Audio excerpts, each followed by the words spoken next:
ug karon ako nasad mong dalitan sa akong mga sinulat, no? Bahin sa kalisod karon sa kalibutan. Ngano daghan na balaka tungod kuno kay krisis, mahal ang gasolina ug daghan sad atong nadunggan nga nanghihikog mga bata pa.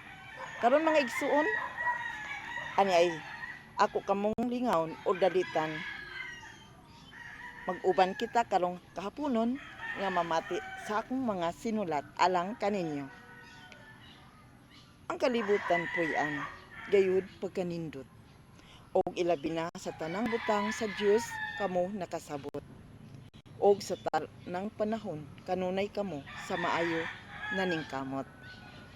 Pero unsay gibuhat sa uban, mga tapulan og nagbuhat sa mga dautan, sama sa mga tulis, pagpatay, pagpang-hold up, pangawap ug uban pa. Og mao'y hinungdan tungod kuno sa kalisod karon sa kalibutan.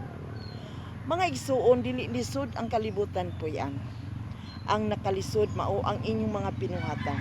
Kay sultihan ko kamo kung unsa inyong gibuhat sa uban mausab ang gibuhat diha kaninyo. Mausab ang gibuhat sa inyong kaugalingon. Ang kamatuoran nag-ingon, kung unsa ang inyong gitanom, mausab ang inyong pagaanihon. Mga igsuon, ang kaluwasan anaara sa inyong mga kamot og pagbuhat sa maayo sa inyong mga isigkatawo og pinaagi ni ana mahimo kang bulahan. Og imong maangkon mao ang kalinaw ug kalampusan. Apan kung magbuhat kamo og dili maayo, maangkon ninyo ang mga kapakyasan.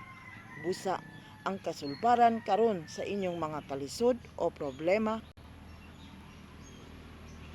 dili ang pagbuhat sa dautan, sa sige og panunto sa uban, kung dili ang unsa may inyong mga sayop, inyo kanang angkunon og basulan, ug magbag-o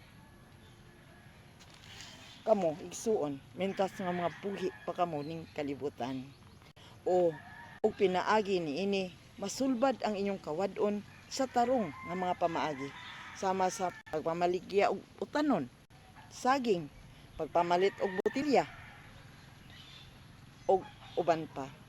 Mga igsuon, pinaagi sa tarong nga mga pamaagi, masulbad ang inyong kawad-on sa hinay-hinay og dili diha-diha dayon.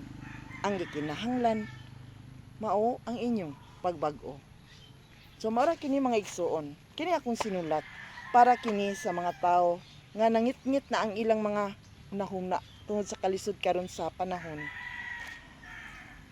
Nagunawna na lang sila dautan.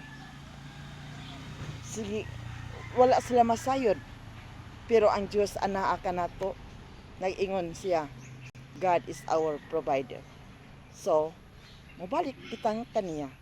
Iuban nato siya sa tong kinabuhi og sama usab nga nag-uban kita kaniya. So mora kini og mayong hapon ug daghang salamat. Hantod sa sunod nga higayon, kini inyong igsoon si Eldarica Barbas Mingon. Kung kinsa man ka nakagusto sa akong mga sinulat